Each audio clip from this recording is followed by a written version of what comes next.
आज चल रहे हैं इसी कथा में। कल आपको याद हो कि हमने सुना था कि सती देवी ने देह त्याग दी, भगवान शिव ने पुनर्विवाह किया, तारकासुर नाम के राक्षस को मारने के लिए देवताओं ने शिव जी से कहा महाराज विवाह करिए। पार्वती जी ने तपस्या की, शिव पार्वती जी का विवाह हुआ। अब जो आज घटना आने वाली है उसमें आएगी सबसे पहले शिव और पार्वती जी के यहाँ संतानों का जन्म होना आरंभ होगा, तो उसमें तारकासुर का जन्म होगा। फिर आज गणेश जी महाराज आएंगे, फिर आज कुछ युद्ध की कथाएं होंगी। आज तो एक बार भगवान कृष्ण और भगवान शंकर भी आमने सामने आ जाएंगे। उसके बाद हनुमत अवतार होगा। आज हनुमान जी भी कथा में आ जाएंगे। फिर अब हनुमान जी कथा में आ जाएं तो फिर तो कथा अलग ही रूप ले लेती है। उसके बाद अर्जुन के वनवास में शिव जी ने कैसे कृपा की, इस सब की कथा आएगी। और थोड़ी सी बात ज्योतिर्लिंग की होगी, और कल हम पूरी ज्योतिर्लिंग की कथा सुनेंगे। कल एक ही दिन में 12 ज्योतिर्लिंग घूमना है, ये सारी कथा है। तो चलिए कथा में चलते हैं। उसके पहले मैं आपको एक छोटी सी कथा सुनाता हूँ, ध्यान से सुनना। 2 हिस्से की छोटी सी कहानी है। इसका पहला हिस्सा समझ में आए तो दूसरा भी आ जाएगा। ध्यान से सुनिएगा। एक मित्र के यहाँ दूसरा मित्र आया। जो मेहमान मित्र था वो नेत्रान, मतलब उसको दृष्टि नहीं थी, अंधा था। दोनों ने भोजन पानी किया और जब जाने का समय आया तो जो मेज़बान था, जिसका घर था, मेहमान अंधा, तो उसने अपने मित्र से कहा रात हो गई, तुम्हें दिखता नहीं है और तुम्हें जाना है। हाँ बोले जाना तो है। अंधे को यही परेशानी थी, पर अंधे ने कहा अपने को क्या दिन और क्या रात, चले जाएंगे। तो जिसका घर था उस मित्र ने एक लालटेन जलाई और कहा ये लालटेन अपने हाथ में लेके जाना, काम आएगी। अंधा हंसा। उसने कहा तुम भी कमाल करते हो, मेरा मजाक बना रहे हो?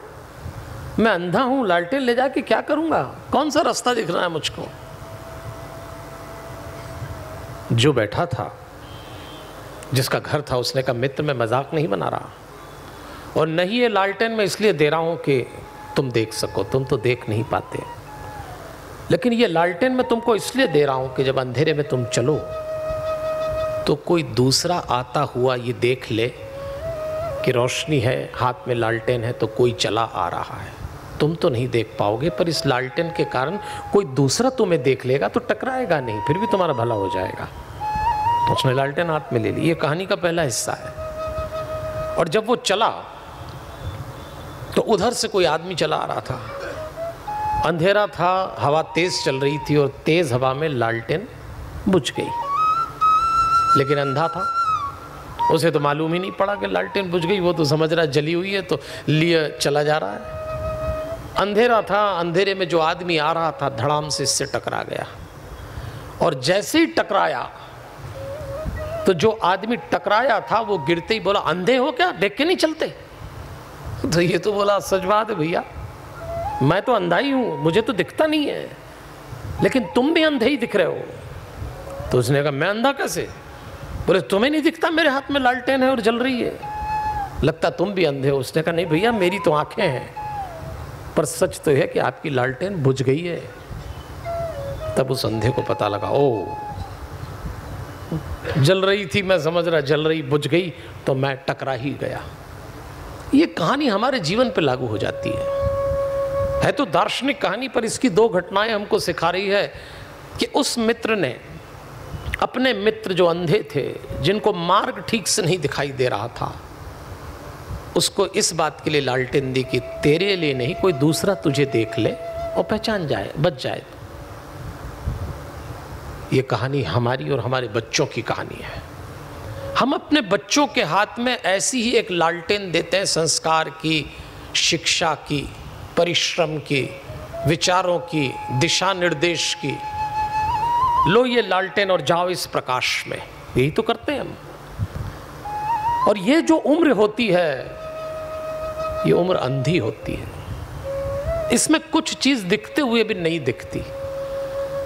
माँ बाप देख रहे होते हैं तभी तो बच्चों से कहते हैं तुम्हें नहीं दिख रहा, हमें दिख रहा है इसके पीछे क्या है, और वो कहते हैं अरे छोड़ो ये अंधापन है। तो एक लालटेन थमा दी गई और माँ बाप बेफिक्र हो जाते हैं कि अपन ने लालटेन थमा दी तो इसको भले ही नहीं दिखे पर कोई दूसरा तो नहीं टकराएगा, और माँ बाप आराम से घर में बैठ जाते हैं। लेकिन उसी समय लालटेन बुझ जाती है, और जब बुझ जाती है तो कोई दूसरा आके टकरा जाता है। इसको कुसंग कहते हैं।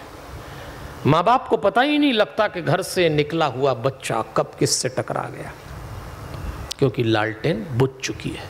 प्रतीकात्मक बात है। फिर आपको पता लगता है कुछ ऐसा हो गया जो नहीं होना चाहिए, और बड़ी तकलीफ हो जाती है। इसलिए एक ऐसा प्रकाश इनके जीवन में सौंपना पड़ेगा जो कभी किसी झोंके से न बुझे। उस प्रकाश का नाम है गुरु कृपा, उस प्रकाश का नाम है भगवान का भरोसा, उस प्रकाश का नाम है संस्कार, जो हमें समय रहते इन बच्चों को देना चाहिए।